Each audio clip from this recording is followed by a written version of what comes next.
Hello student, आज इस video के द्वारा हम पादप और जंतुओं के मध्य में तुलना करेंगे कि पादपों में क्या लक्षण होते हैं, जंतुओं में क्या होते हैं और दोनों में क्या डिफरेंस है। तो चलिए स्टार्ट करते हैं।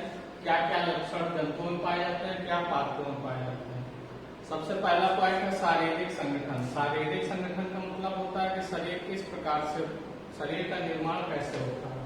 तो जंतुओं में क्या होता है कि जंतुओं का शारीरिक संगठन जटिल प्रकार का होता है। जटिल प्रकार का मतलब है कि इसमें कई प्रकार के अंगतंत्र पाए जाते हैं और उन सभी अंगतंत्रों में अनेक अंग पाए जाते हैं।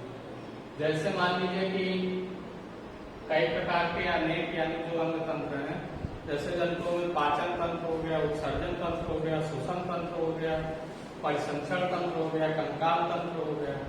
फिर इनके अंतर्गत कई प्रकार के अंग होते हैं, जैसे पाचन तंत्र के अंतर्गत मुख हो गया, ग्रास नली हो गई, आमाशय हो गया, छोटी आंत हो गई, बड़ी आंत हो गई। तो यानी एक अंग तंत्र के अंतर्गत कई सारे अंग आते हैं। तो इस प्रकार का जो शारीरिक संगठन होता है वो क्या होता है, जटिल होता है।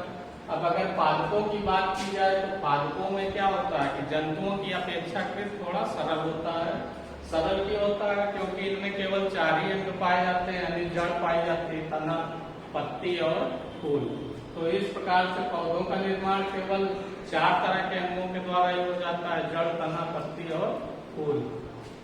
इसके पश्चात दूसरा है वृद्धि। दूसरा लक्षण क्या है, वृद्धि यानी ग्रोथ। तो जंतुओं में क्या होता है कि एक निश्चित समय तक ही सभी स्थानों पर वृद्धि होती है और फिर उसके पश्चात मृत्यु हो जाती है। यानी जंतुओं में वृद्धि का एक समय निश्चित होता है। और पादपों की बात की जाए तो इसमें क्या होता है कि इसमें वृद्धि मृत्यु के कुछ समय पूर्व तक होती रहती है। कब तक होती रहती है, मृत्यु के कुछ समय पूर्व तक। या अगर हम कहना चाहें कि इसमें जीवन पर्यंत वृद्धि चलती रहती है पादपों में। जब मृत्यु हो जाती है तो उनकी वृद्धि खत्म हो जाती है।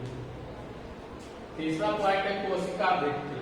कोशिका वृद्धि क्या है कि जंतुओं में जो कोशिका होती है, जंतु कोशिका, उसमें कोशिका वृद्धि नहीं पाई जाती है। और पादपों में कोशिका वृद्धि पाई जाती है जो सेलुलोज नामक पदार्थ की बनी होती है। अब अगर यहाँ पर यूग्लिना की बात की जाए तो यूग्लिना क्या है, पादप और जंतु के मध्य की कड़ी। यानी इसमें कुछ लक्षण पादपों के भी पाए जाते हैं, जैसे इसमें पर्णहरिम उपस्थित होता है और ये अनुकूल परिस्थितियों में प्रकाश संश्लेषण की क्रिया करके अपना भोजन स्वयं भी बना सकता है। या जब विपरीत परिस्थितियां होती हैं तो जंतुओं की तरह यह कार्य करता है, उसी की तरह व्यवहार करता है। तो यूग्लिना में क्या होता है कि जो कोशिका वृद्धि होती है उसके स्थान पर एक पेनिकल नामक पदार्थ का आवरण होता है। और पादपों में कोशिका वृद्धि में सेलुलोज नामक पदार्थ पाया जाता है, यानी कोशिका वृद्धि सेलुलोज की बनी होती है। फिर इसके पश्चात बात की जाए पर्णहरिम यानी क्लोरोफिल की। तो क्लोरोफिल क्या है, जंतुओं में नहीं पाया जाता है और पादपों में पाया जाता है। क्लोरोफिल की उपस्थिति के कारण ही पादपों का रंग हरा होता है। अब जब क्लोरोफिल उपस्थित होता है तो पादप क्या करते हैं, प्रकाश संश्लेषण की क्रिया द्वारा अपना भोजन स्वयं बना देते हैं। और इनमें भी कुछ पादप होते हैं जैसे कवक। तो कवक क्या होते हैं, परपोषी होते हैं, यानी वे अपना भोजन स्वयं नहीं बना पाते हैं, इसलिए कवकों में जो क्लोरोफिल होता है वो अनुपस्थित होता है, यानी नहीं पाया जाता।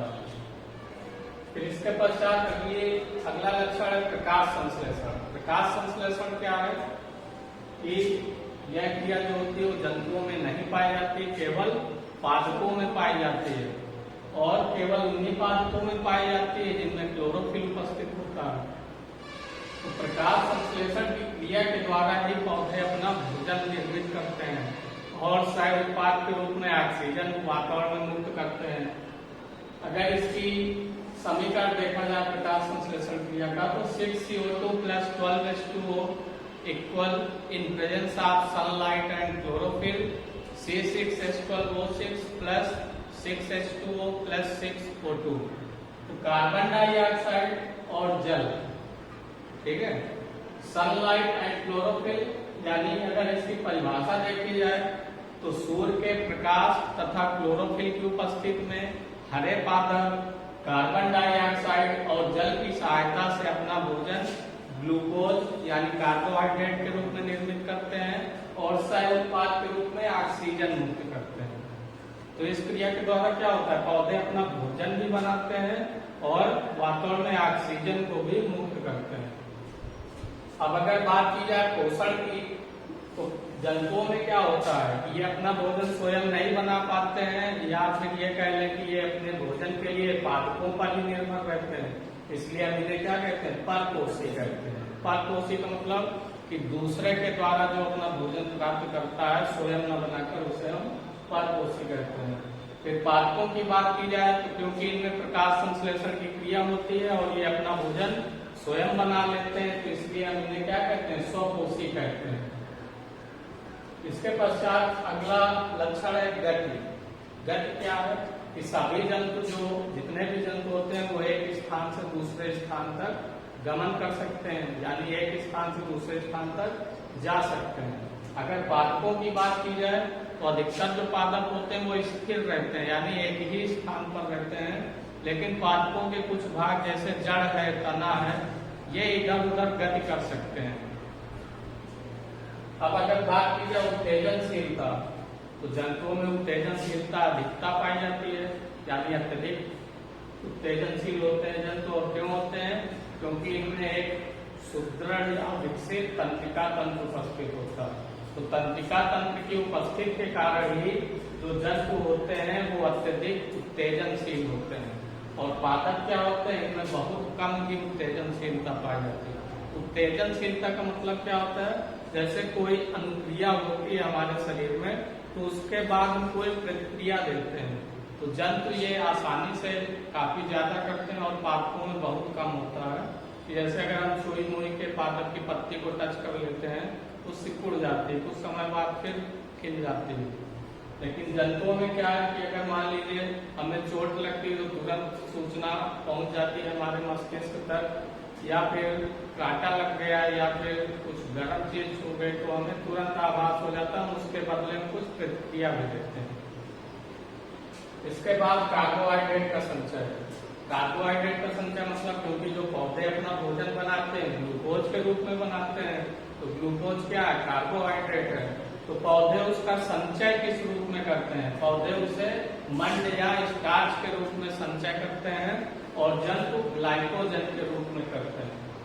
यानी जंतुओं के यकृत में या लीवर में कुछ कोशिकाएं पाई जाती हैं जो शरीर में आवश्यकता से अधिक जो ग्लूकोज होता है उसे वो ग्लाइकोजन के रूप में परिवर्तित करके संचित कर लेती हैं। और अगर मान लीजिए कि हमारे शरीर में ग्लूकोज की कमी होती है तो फिर वो ग्लाइकोजन को पुनः ग्लूकोज में परिवर्तित कर देते हैं।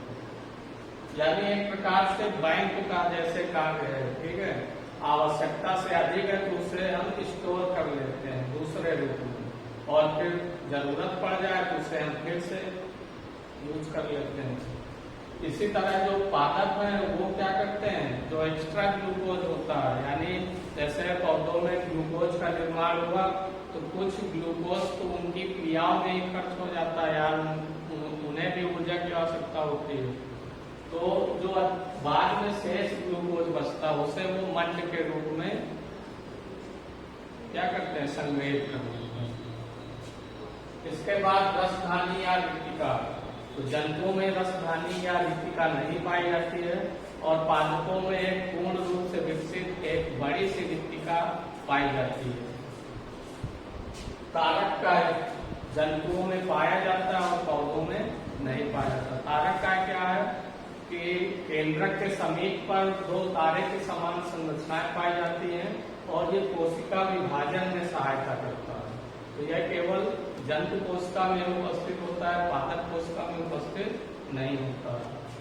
उत्सर्जन तंत्र। उत्सर्जन तंत्र के द्वारा क्या होता है कि शरीर का जो भी अपशिष्ट या मल पदार्थ है तो उन्हें हम शरीर से बाहर निकालते हैं। तो यह प्रक्रिया क्या कहलाती है, उत्सर्जन। तो जंतुओं में अपशिष्ट पदार्थ को बाहर निकालने के लिए एक सूत्र यानी पूर्ण रूप से विकसित क्या एक तंत्र पाया जाता है जिसे हम कहते हैं उत्सर्जन तंत्र। और पादपों में ऐसी कोई व्यवस्था नहीं होती है। पादपों में उत्सर्जन किस रूप में होता है, उसकी छाल के रूप में यानी पादपों की छाल निकलती है, या फिर जो जीर्ण यानी पुरानी पत्तियां होती हैं उनमें वो गिर जाती है, तो उसे हम मान लेते हैं कि उसके अपशिष्ट पदार्थ निकल गए हैं या उसका उत्सर्जन हो गया है।